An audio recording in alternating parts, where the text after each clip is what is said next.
You are listening to Processing Trauma Out Loud, conversations about trauma and healing from two women who are doing the work.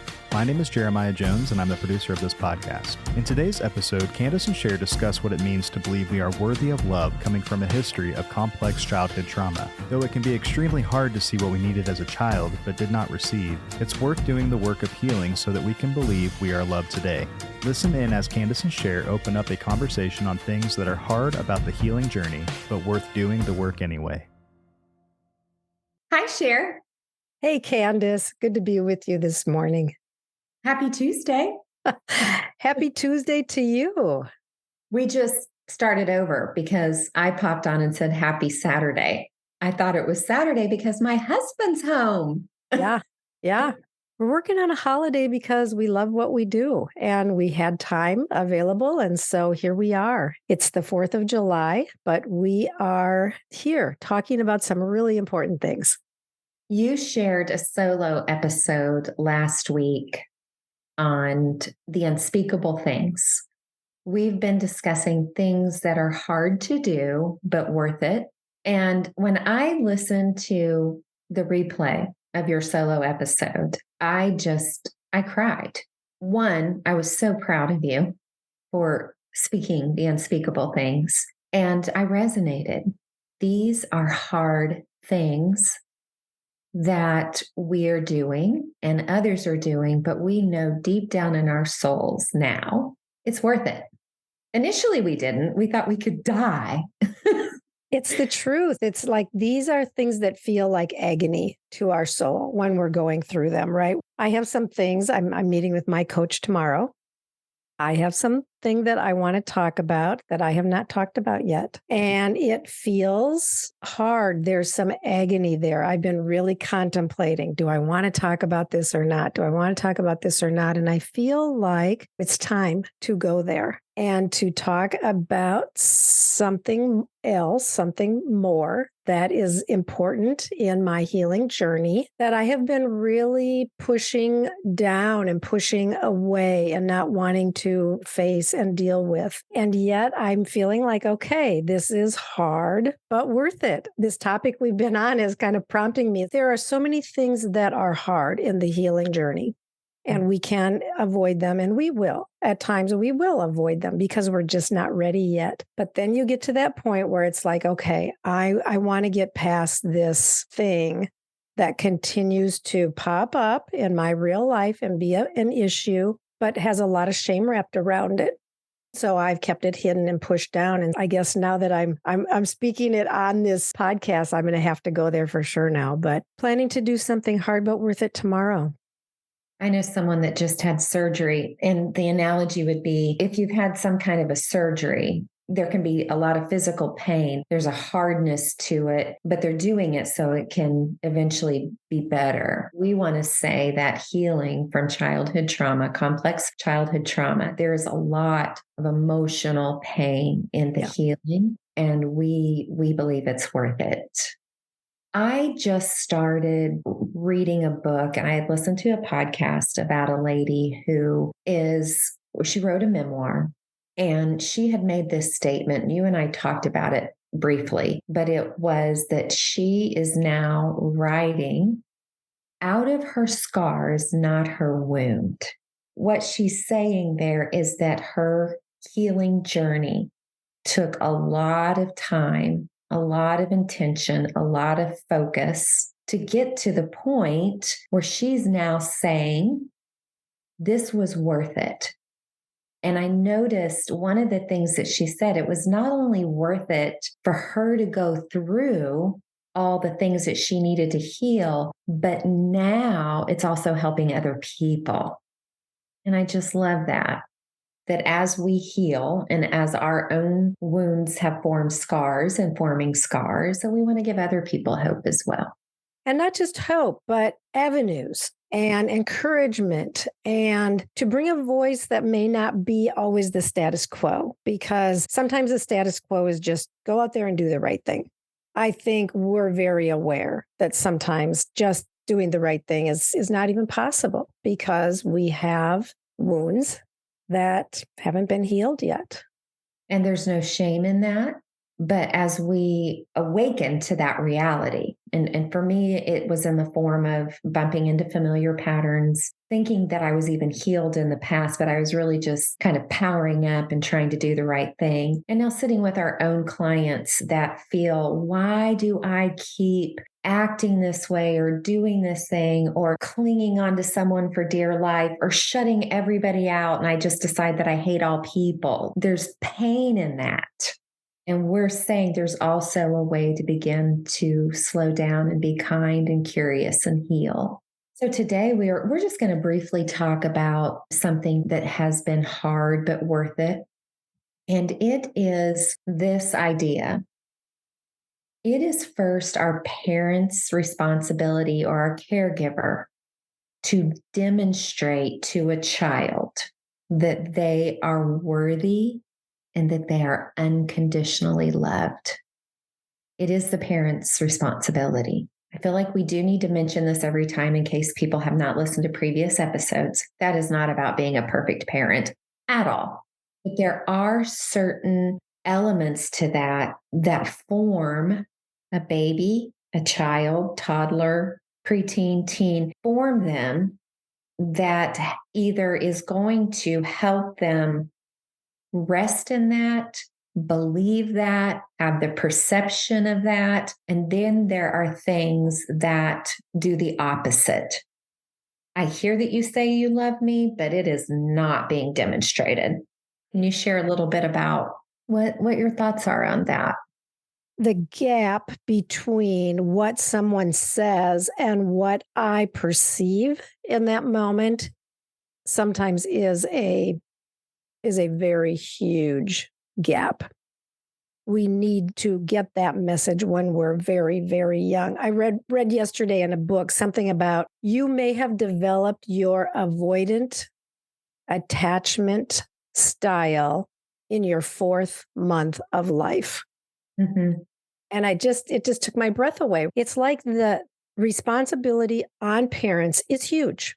That from the very beginning of life, it is the parents' responsibility to convince us, to persuade us, to demonstrate to us that we are worthy and that we are loved. And yes, not perfectly, because nobody does it perfectly, for sure. When there's rupture, it's the parent who can move toward repair. When there is pain, it's the parent who can move towards soothing and bringing that infant or child back into a place where they feel seen, soothed, safe, and secure. When that doesn't happen, we do establish the deep belief in our soul, in our body, in our spirit that we are not worthy.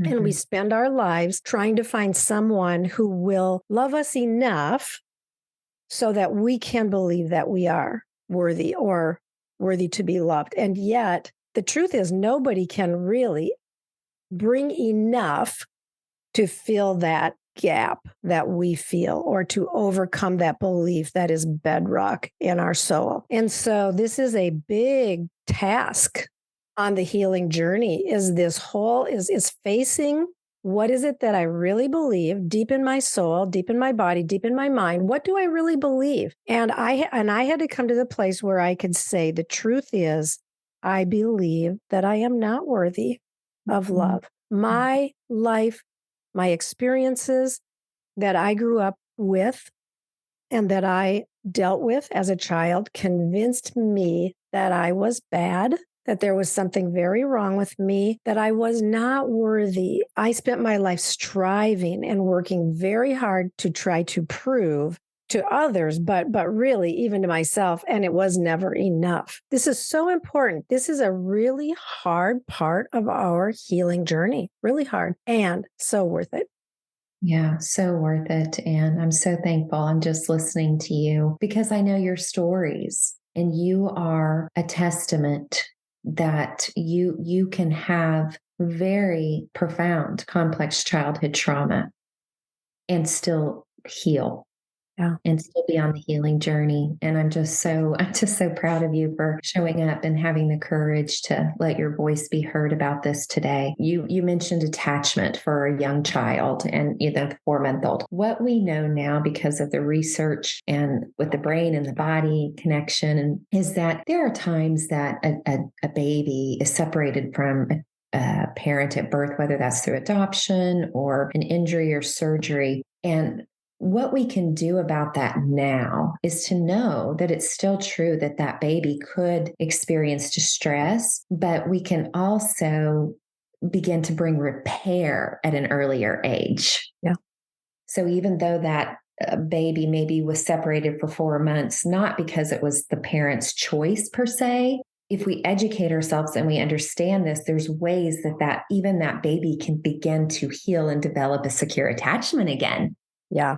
And intentional, right? I have a very dear friend whose baby was born about 3 months ago, and there were some complications right away. Not complications, but labs showed that everything wasn't quite right. And so there were lots of blood draws.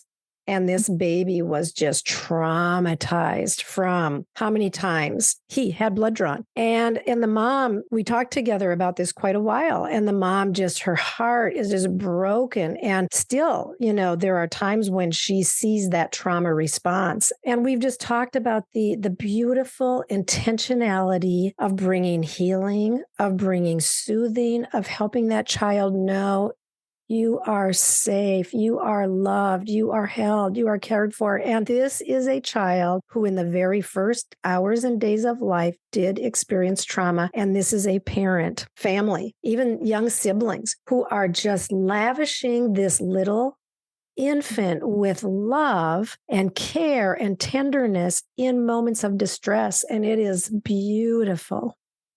Yeah, that's a good story of what I'm talking about. Yeah. Because there are just times that we have things happen that are outside of our control. I'm going to share a quick story about something that I experienced as an 11-year-old, and just really to kind of build a foundation on where we're going to be going probably in the next few episodes with understanding this idea of this is hard, but worth it to transition from not feeling worthy to be loved to feeling very worthy to be loved, and to feel grateful that we can experience that authentically. When I was about 11 years old, my parents had already divorced. My mom had remarried, and there was something going on between them, but my stepdad had a lot of anger. I'm pretty sure he was an alcoholic, and his face had rage. But I was laying on the couch with my mom, and I'm crying, and he walks over to the couch and he points his finger at me in my face. And I remember this man's face. I can actually kind of feel it in my body right now. And he said, "This is all your fucking fault." I'm 11. And so he walks out, and I get off the couch and I looked at my mom and I said, "Mom, please get our family help." Wow. And her response was, "Kandace, we can't afford to get help." And I walked away from that kind of feeling confused, but I had a spiritual experience in that moment. I had this experience where all of a sudden, whoever God was, like, came to me. I felt it from my head to my toes, almost like he was holding my hand, telling me that I was going to be okay. And I just remember telling him, when I grow up, I will help people. Didn't feel like this. I don't know. It felt so sweet and tender to me. I had a few of those things happen in childhood. So my struggle and my journey hasn't been so much that I have struggled to believe that God loves me. It hasn't translated in a lot of my human relationships. Yeah, I would love to hear your thoughts on that story. Yeah, well, I mean, to me, it feels, and I'm glad for the way God met you there. I mean, that's profound. That's powerful and impacting, and you remember that. But I think it's glaring to me that in that moment, your mom did not literally take your face in her hands and say, "Baby girl, what is going on right here is not your fault in any way, shape, or form." Yeah. She knew that it was something between the adults in the room. That is what was going on. And he targeted you And you needed the voice of love, and you needed the voice of a parent to say, you are loved, you are worthy. This is not your fault. And you did not get that in that moment. I'm really feeling that because you were facing rage. You were lying down. And so I'm imagining this very large man towering over in rage, pointing his finger at you. And that was a moment of trauma. Mm-hmm. I'm feeling your words as what I know I needed. I feel like my whole body is just soaking those words in. I've already had healing around this story, but just hearing those words again, that is so much what that 11-year-old girl needed. I will say, Kandace, what you, as that 11-year-old girl, what you desperately needed. And we know your mom wasn't able. So this is not us blaming your mom. This is us still being able to say, in that moment, you were in desperate need of your mom to have been the adult in the room. Instead, you got up and you said, get us help. You took the role of the adult when what you really needed was just to be soothed, to be seen, to be assured that you were safe and that she was going to take care of you no matter what it took. Sher, you and I started Processing Trauma Out Loud with a heart to bring awareness through discussing out loud the effects of complex childhood trauma, not just one incident, but trauma that affected our development and our ability to believe that we were worthy of love and care and kindness and goodness. And to give our listeners hope that it's not too late. But one thing that makes this so hard is not only our internal belief systems that we have to challenge, but belief systems outside of us that don't understand that there has to be a transition period for those beliefs and perceptions and feelings and sensations to change. How we treat people in that, just pull up your bootstraps and believe. I mean, it says it right there. You are loved. We wanted to offer a space that we say, you know what, it's okay that this is taking a while. Yeah. And I will say, as I see you wiping your tears as you're speaking those words, but I do want to just say to that young girl part of you, I want to say, you are worthy. You are loved. And I know, Kandace, that you know this and that your little girl part has received so much care. But I do want to just say, in the context of you telling this story, I want to say you are so worthy to be loved and to know your innate, glorious value as a girl, as a child, as a woman. And that place where there is pain, there is still some pain. And I know you've had a lot of healing, but there's still pain there. And I just want to say, I see you and I care and you are worthy. Thank you. There is still some pain. There's a sting there, but I also want to say there's also joy there. Yeah. The more she's believing and receiving, the more she's getting freed up to return to that childlike desire and wonder and heart. And so it's so good to be able to know that we can hold the tension when we're healing. Yeah. Right. That there is pain. And as that pain is healed, we do allow more love and goodness and light and healing to come in. And it's joyful to be able to do that. Yeah. And to be able to dip our toes, as it were, into these stories again, and to remember the pain and to know we're not in the same place that we were 2 years ago or 3 years ago or a year ago. We are continuing to bring healing and tenderness and care to these young places and allowing our brain to change its perceptions and its beliefs. And that's what you are doing. That is what you have done. in that now you really have the belief that you are lovable and that you are worthy. When you go into this story, there's pain there, and yeah, I am worthy. And I love that. We're going to stay on this theme. I don't know for how long, but we want to name some things in the weeks ahead of things that are so hard, but worth it. And I want to say it's not that it's worth it, but you're worth it.